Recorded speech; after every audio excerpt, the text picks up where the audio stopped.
Okay, guys, so we have just started recording, and we'd like to say a very warm welcome to Jon. He is someone we have so much respect for. I've been following you for a number of years now on Instagram, and honestly, if any of you watching right now don't follow Jon, you have to. We'll definitely include his handle because not only are you what we think a superhuman with what you can do physically, but you've got this massive heart the size of Norway, which is where he was born and bred, because you've got all these dogs and you like genuinely seem like the nicest person ever. And we're just so grateful to you. Thank you so much for joining us on this interview. Thank you, guys. I'm very happy to be here, and thank you for your kind words. I'm going to do my best to live up to those. So, Jon, just so that everyone at home can kind of get to know you a little bit, in case they aren't familiar with your story, can you just take us a little bit through all the amazing things that you have done? Sure. Yeah. Hello. My name is Jon. I guess my entire movement journey started off with me practicing martial arts, which I did in Norway, and then I traveled to China to practice a bit there, where I also studied some other aspects of Chinese culture, and that's because my dad is Chinese, hence my weird surname. After that, when I came back to Norway, I basically studied music, which was like primarily what my life was all about. And then I started working at the Norwegian opera, where I also got the opportunity to dance like like the most stereotypical choreography you can imagine, like a black turtleneck, black pants, black shoes, black cane, bald head. He kind of adopted me. He took me under his wing. Like I've been doing a show where I was just like I was a singer and an extra at the opera, and I walked off stage, and this guy just grabbed a hold of me and he said, "You have to dance." And I said, "Okay, that sounds like a good idea." So I just went ahead and started training with him. He became my mentor. The only physical activity that I experienced with prior to that was martial arts, but he showed me a whole new world, and he showed a tremendous amount of belief and trust in me. And so I basically just promised this guy that I will stop doing everything else, and I will basically sacrifice at least 1 year of my life to just dance in order to become a professional dancer. So that was my goal. And lo and behold, after 1 year, I started to work as a dancer. And then after some time being on stage, I found out that it was not the vocation for me. I didn't have the psyche to be on stage. So I got a lot of stage fright. I got a lot of anxiety. And that basically then I went back to China, which seems to be the place where I always go when shit hits the fan. So went to China. I started working with stray dogs, and I also started training a lot more martial arts, and I also started getting more involved in human biology, physiology. I wanted to learn more about the human body, and I became very interested in exercise science. And as soon as I came back from Hong Kong, I decided that I wanted to become a trainer. So I went to a personal training academy here in Norway, and I got my certification. And right after that, I started working for the same school, and I started working as a trainer. Did that for a couple of years. Then I quickly found out that I was primarily helping the people who didn't need my help. These people were already fit, they were healthy, they were already in the gym. They'd already accomplished what the majority of the world's population are trying to accomplish, which is to be physically active. And so I needed to find another medium through which I could present and teach movement other than what happened in the gym. So that's when I just quit my job, and I got in touch with a lot of people, primarily through Instagram, people who I thought could help me and who I could help. And I asked them if I could travel to whatever country they were in and do a workshop at their gym or some private classes. And my rule for that period of my life was that I wasn't going to earn money. I was just going to break even. And that promise allowed me to visit a lot of places I wouldn't have gone to. And guess I'm still kind of doing that. I'm trying to This amazing invest. transition now, because you're actually selling online programs now. I mean, I won't lie, I had a little looky look through all the different programs, and it's definitely on my to-do list to get, especially some of your training programs look super appealing. So I feel like you've gone through into this like realm of reaching a much wider audience than what you could possibly physically grasp. It's also massively on my to-do list to meet you in person and take some of your training, because yeah, there's like a couple of things that I really want to experience in terms of my own development as a mover, and you are high on my list, my friend. Oh, thank you. That's very kind. Tell me, like, would you describe yourself as hypermobile? Um, I am not sure. I mean, that depends on how we would go about defining that. Uh, there are different tests that you can do. You know, the five like biomechanical joint range of motion tests that you can do for hypermobility.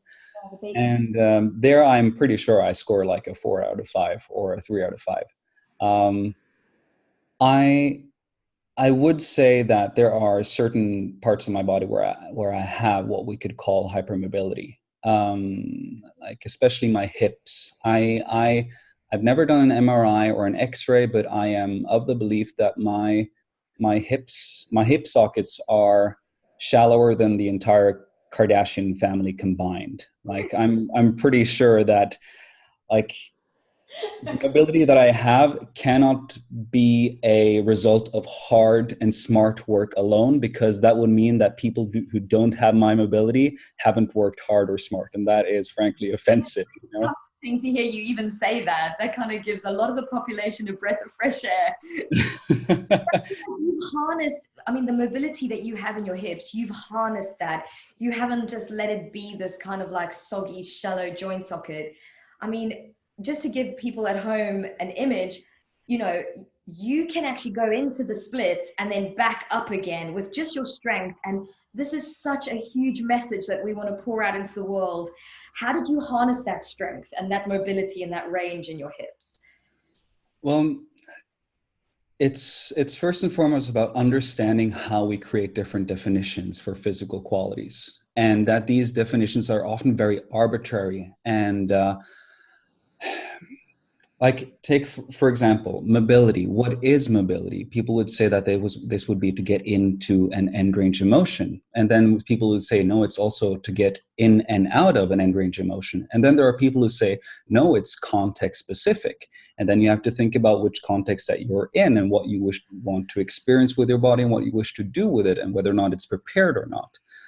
For me, a movement is a movement, and its limitation is its limitation. You have to be honest with yourself and not necessarily go and grasp for different physical qualities, like thinking I need more of resource X or I need more resource Y, which could be strength and mobility. You simply have to take a step back and look at the movement and see what you're missing.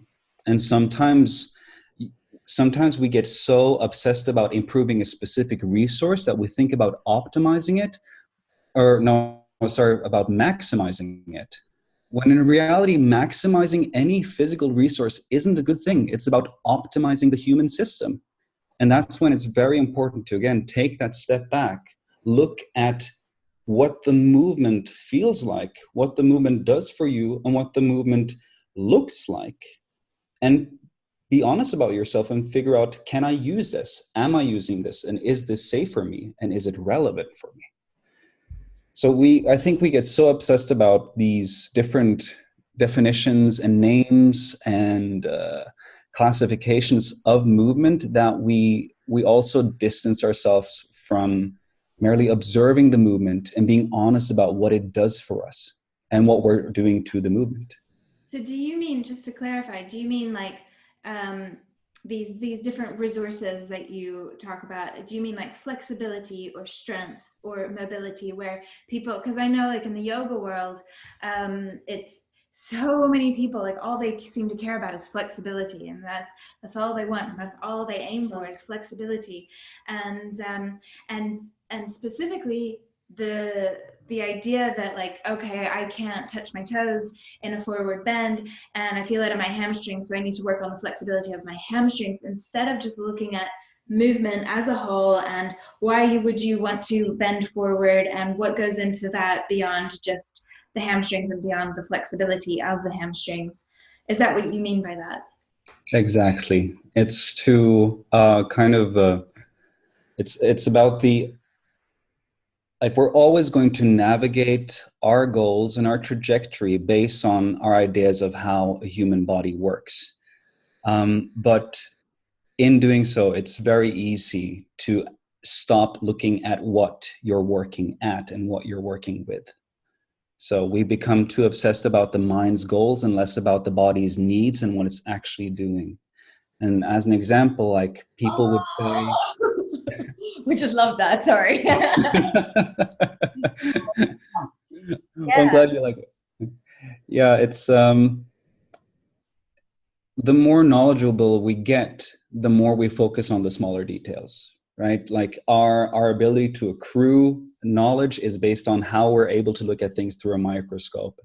And it's a good way of progressing our knowledge and our understanding, but to progress our practical process as to how we work with our bodies, it can be helpful to have a microscope, but only if you're able to still see the big picture and step away from that microscope. And that microscope can very often point at these very safe, good, smart words like mobility, technical or dynamic mobility, or flexibility, or end range strength, or force output, or all these things. But sometimes you just need to step back and look at the movement and see what you're doing. Yeah, it's only useful to pinpoint these things if you can also have the greater, like, the wider concept, the bigger picture. Yeah.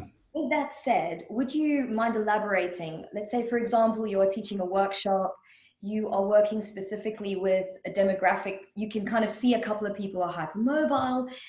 In this kind of zoomed out perspective, are there any kind of tools you can share as someone who's got so much knowledge and experience that can maybe empower our listeners to how they approach their training, or just kind of any kind of tangible tools that you feel would be helpful? So the way I go about at least explaining mobility is that we work with our bodies in three different ways. In a structured way where we are being assisted by gravity, which we could call that flexibility. And in a structured way where we're working against gravity, so that would be more like active mobility, going into these end ranges. And then we have the third way, which for me is just exploring and using that mobility. So like being assisted by gravity, that's more like passive flexibility. Working against gravity, that's more like active mobility. And exploration, that's more about accruing skill. Learning how to use that mobility. Like a resource, you can have as many resources as you want, but if you can't use them, they're not necessarily going to help you. They might give you a head start, but they won't do the job for you. And a resource like mobility or flexibility, or whatever term you would like to use, it's a limiting resource. It dictates, like compared to personal economy, it dictates how much money you potentially can have in your bank account at the end of the month. Your skill is what we can call your budget. It's what ultimately decides how much money is in your bank account at the end of the month. Like your income really doesn't matter. Mm-hmm. It's just limiting, whereas skill is what decides. It's the decisive factor. So we look at these three elements, how you work while you're being assisted by gravity, or maybe even an external load, like in a squat or a deadlift, Romanian deadlift. And then we look at going against gravity, which could be more like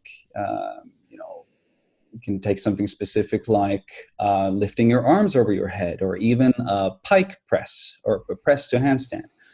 And then we look at whether or not you have movement variability and movement understanding and movement skill, which would be exploring mobility. And when I give these tools, my primary concern is that the students themselves get to work with them in a way that they understand what their limitation is. Because some people who have a tremendous amount of active mobility, they're really bad at passive flexibility. And people who have a lot of flexibility, they're not necessarily that good at mobility. And some people are wonderful at exploring their body's capabilities and their mobility, but they haven't necessarily worked so much on getting the strength that they need. So I don't really have a particular system where I say that you have this and this deficit, you have this and this restriction or this limitation, because I don't feel like I'm smart enough to say what people lack. But I try to create a space for them, mental one as well as a physical one, where they get to explore their capabilities and their limitations, and to show them that both things can be a strength and both things can be detrimental. Especially if you only focus on one benefit, like we're talking about with hypermobility. Some people see that so much as a benefit that they only work on that, and then that becomes a weakness. Yeah. Yes. Good point. Yeah. Gosh. Okay. You've given me so much to think about. Did you have? What else can we ask you? I feel like you just answered all the questions that I had in my head in one really good answer. I was so engrossed. I was like, okay, I get it. Yeah, just like actually, I have a question all over again. Jon, especially, I feel that there's quite a deep neurological element to what you do. I mean, with the spinal waves in particular, I feel like that is so much more than the physical that you're tapping into there. Can you maybe just delve a little bit deeper into your understanding of how the neurological system links into our physical system, and potentially just any kind of insights that you have around this topic? Yeah, well, the first thing is about the neurological system. When we address the nervous system, and when we address our tissues, when we address our bones and anything that our bodies are made up of, then it's really important that we remind ourselves that we're talking about ourselves, that we're not talking about an external object, a vehicle or a machine that we're trying to improve or process or change anything in. Like, your body is you, and the duality of thinking about this is my muscle, this is me. Although it makes things a bit more manageable, it makes it a bit safer, it can also, again, it creates a distance between yourself and what you're doing. When I work on spinal waves, as an example, like, there are too many things going on for me to be able to deconstruct what's happening. I don't know the specific technique. I couldn't possibly understand all the nuances of all the articulations and all the contractions, all the releases that are happening in the body.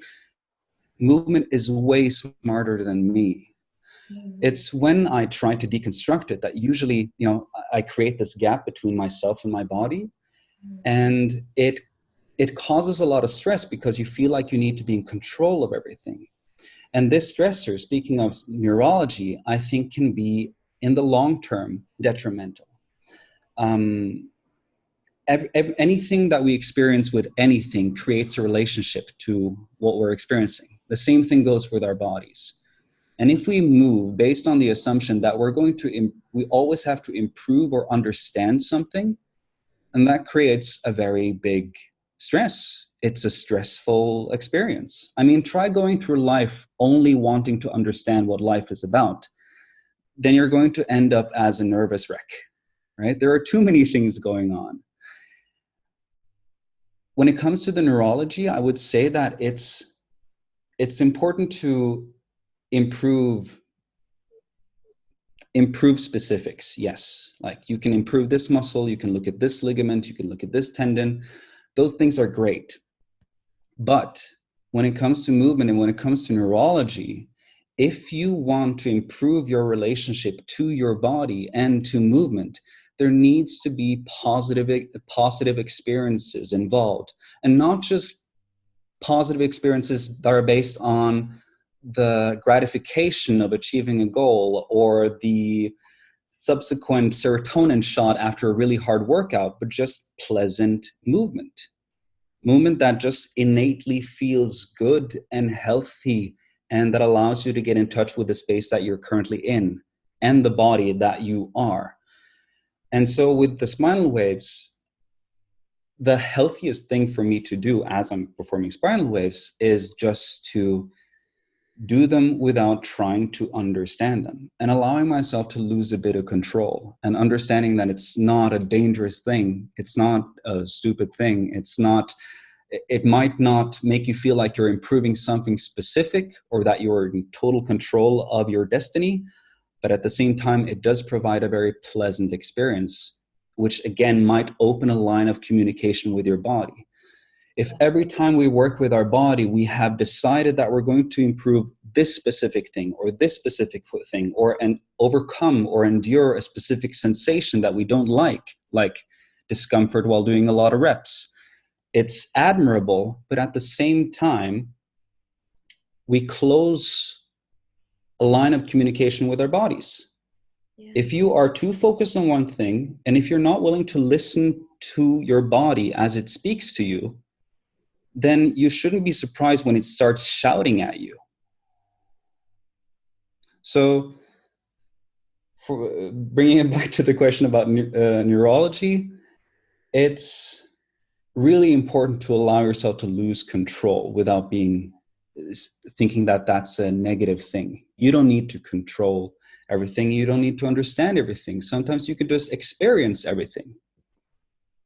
Yeah, that I can definitely, like, that's basically like the words of a dancer, right? I mean, if you're thinking about what you're doing when you dance, then you're going to be an awful dancer. Like, being a good dancer is being able to just let it go and let your body do, right? So I feel like, yeah, this is just the perfect, like,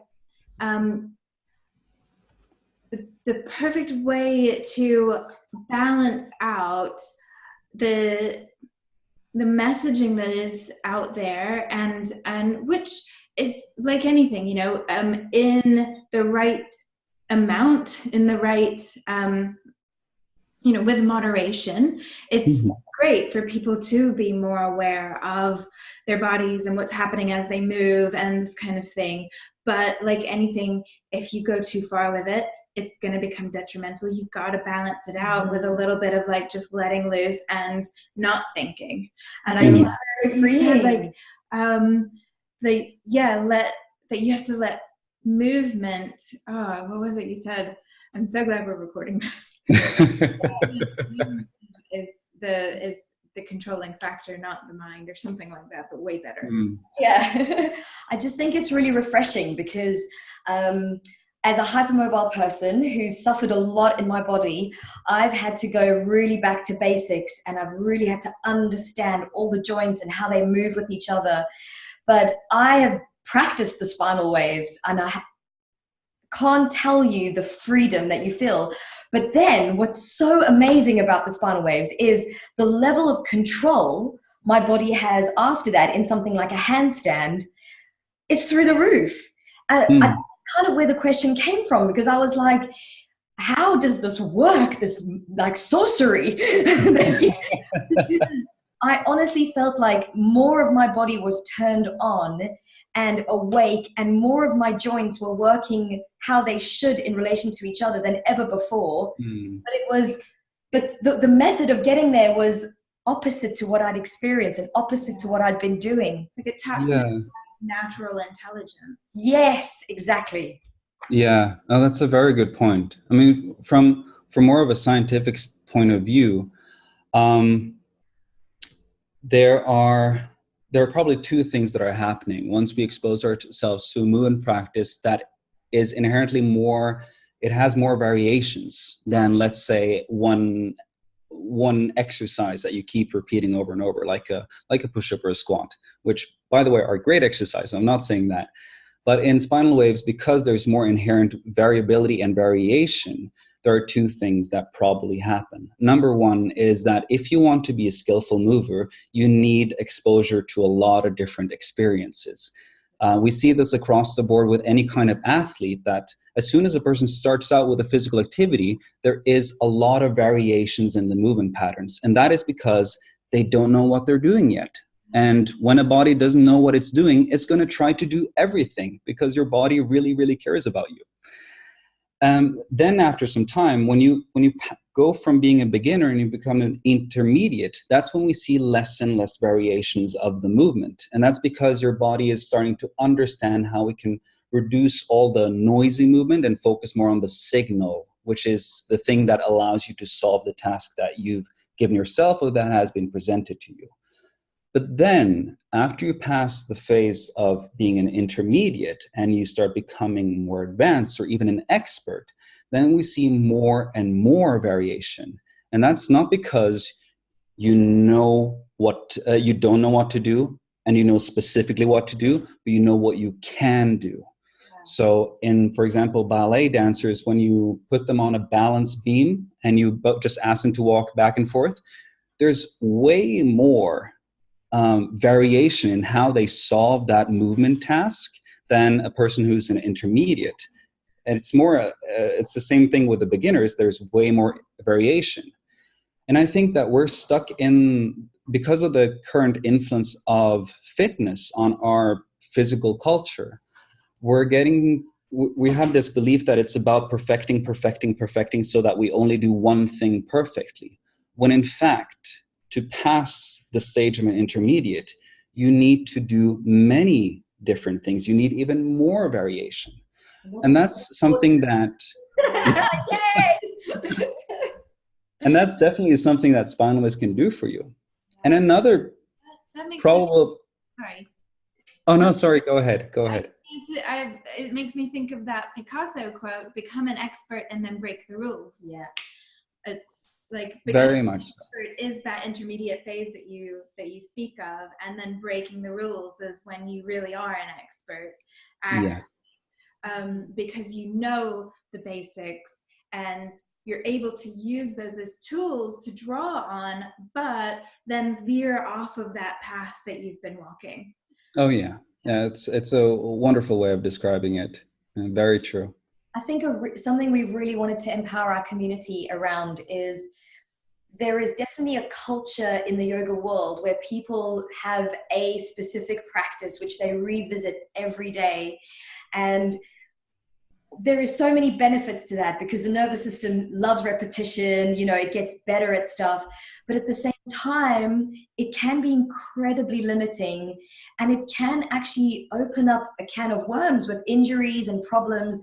And so we wanted to interview people like you to just show the value in changing what you do and how you do it. And I think you're one of those people that just does it so well. So it's really amazing to hear your perspective on variety and its importance. Thank you. I'm just curious if you, because in my experience, like you, I feel like movement is it's so much a part of how I live my life and how I express myself. I was never a dancer or anything, but maybe I could have been. I was a gymnast though, and I've always loved coming up with choreographing things. Whenever I was a gymnast, I would lay in bed at night coming up with routines for myself. Then I went on to be a cheerleader, and again I would lay in bed at night and I would just think of dances, and now I love coming up with really creative sequences, which I do just for myself or what I teach to my students. And then, but to me, it comes so naturally. But whenever I speak to other people, it's not the case. It's just, there's, whether it's something just innate, or something that you can learn, I'm not sure. But so as an example, movement, I'm cool with. Music, though, no. I've got my friend's like Rav Vast handpan, and we've also got a little ukulele in the house. Yeah, but I've been like playing around on this handpan, trying to kind of figure it out, and I'm just at a loss. And then so I went onto YouTube, and there was a video showing like 12 different ways to hit the drum and get 12 different sounds. And I was just like, how do people even think of this? Like, I never, because I was just hitting it in one way. And to me, I feel like I never would have come up with 12 different ways to hit one note on this handpan and come up with 12 different sounds. But then, and so it's given me this perspective, like, is that how people think about me whenever I'm going like, oh, it's easy. Like, you can make this one movement like a million different things. Just do this. And it comes so naturally to me. So that's a very long way of me asking, like, do you think that it is something that can be taught to be able to explore movement, even if you're not like a natural mover, to be able to become more and more expressive and creative in your movements without somebody telling you, okay, well, what if you just change this, or what if you do this differently? Yeah, without a doubt. And anyone can do it. Like, fact of the matter, everyone is already being creative with their movement. Like, just me talking now, this is movement. This is me improvising and creating something and expressing myself. It's just that I don't think about it anymore. I don't think about which word I'm saying specifically, or which letter or sequence of letters or intonations. It just happens. And it's because there's probably a very powerful natural association to my feelings that I'm naturally able to express, because there's no filter right now between my feelings and my thoughts and what comes out of my mouth. And the same thing can happen with movement. I think it's the problem or the challenge as when it comes to being creative with movement is that we have this idea that you need to be creative in a very particular way. Like, if you're like, there are so many people who think that they need to be super emotional when they express themselves through movement. You don't have to. Movement can be numbers. It can be sequence 1, 2, 3, 4, 5, 6, 7, 8. Yeah. And movement can be associated with you thinking about not necessarily how you emotionally feel, but how you physically feel. That could be another thing, like, how do my muscles feel? It could also be how you relate to the space around you. Like, when I improvise floor work, I mostly think about the sensation of my body against the floor. Oh, right now there's pressure on my shoulder, and now I want there to be pressure on my hip. Now I want to notice a stretching sensation right here when I'm lying on the side. It's really about finding the association that is powerful enough to evoke movement in a person. And a natural assumption is that it would be emotion. Like, we know what a fearful person will look like, how they will move like. We know what a happy person moves and looks like. But it could be something else. And the role of both the teacher and the student, and what they have to collaborate on, is to figure out what is that association? What makes you move? And it doesn't have to be this artistic, emotional expression. It can be something more mundane, as long as it evokes something that is powerful enough to mobilize your body in a way that you haven't done before. It is the right thing for you. I think that we get, especially when it comes to expressing ourselves through movement or being creative, we get very focused on the genre. Like, what does expression look like? Like, what emotion should there be? Should I be sad as I move now? It's almost like meditation, right? Like, every time we sit down and meditate, if you were supposed to be tranquil and at peace every time you meditated, and you weren't allowed to be upset or have wavering thoughts, would you meditate? How many days would you be able to do that consecutively? Probably not a lot. And the same thing applies to movement. You can use anything as an incentive to move as long as it works for you. So music for me works. Sensations in the body, sensations that are created by my body's relationship to my clothes, to the space around me, that can make me move. And for some, I'm sure it can be smells, colors, ideas, dreams. It's really about just discovering it and allowing it to happen once you've discovered it. And it can change. Yeah, and I feel like looking at your Instagram has definitely been such a huge catalyst of inspiration in my movement patterns. I can't encourage everyone enough to please go and check out. It's Yen Jon, Y-E-N. Did I say your name correctly, Jon? No. Yeah, Yuen Jon. Yeah. You in there? Yeah, Y-U-E-N. Sorry, Yeah. absolutely right. Y-U-E-N. And is it underscore Jon or just Jon? Just Jon, Jon. Yen Jon. And honestly, guys, not only are you going to see the most beautiful movement practices, super inspiring, but also you're going to see loads of fluffy friends. Can you just tell me, have you ever met a dog that's hypermobile? Yeah, I have. His name was Snuffy. He was a Shih Tzu. Snuffy, please. He could be our mascot. He had the funniest little posture. He was this tiny dog that I found at a dog rescue or dog shelter in Hong Kong. He was super sweet. Oh my god, so cute. I mean, how many dogs have you got? I don't have any dogs. I have 2 cats and I just got 2 rats. Their names are Benedict and Cumberdoink. Oh God. And they're amazing. But my sister breeds rough collies, which is where you see all the dogs. Honestly, they are beautiful. I love your cats too, and I look forward to meeting your new friends, Cumberdoink And Benedict. and Yeah. Benedict. Can we please meet them on your Instagram sometime, please? Of course. Are you a Benedict Cumberbatch fan? Then is that where that came from? I would describe myself as a Cumberbitch, yes. Okay, I love it. Jon, thank you so much for giving up your time to talk to us today and for inspiring our listeners. We honestly, please everybody go and just have a little flick through some of the videos that Jon creates. As someone who puts time into making content, I know that it's a lot of effort, and I feel like you have a lot of success on social media, but you aren't even given 1% of what you deserve out there. I mean, I feel like you should be viral because it's really amazing what you're doing. Can you just give us a rough idea of what your schedule is like in the coming months? Have you got any trips abroad planned for workshops?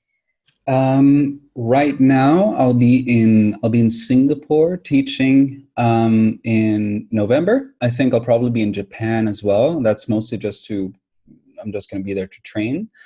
And after that, I don't know. Like, this is the first time I've had months where I will be staying in one place for a period of time.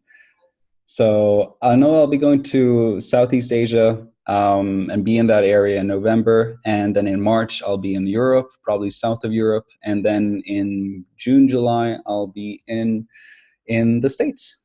Other than that, I'll be in Norway, I think.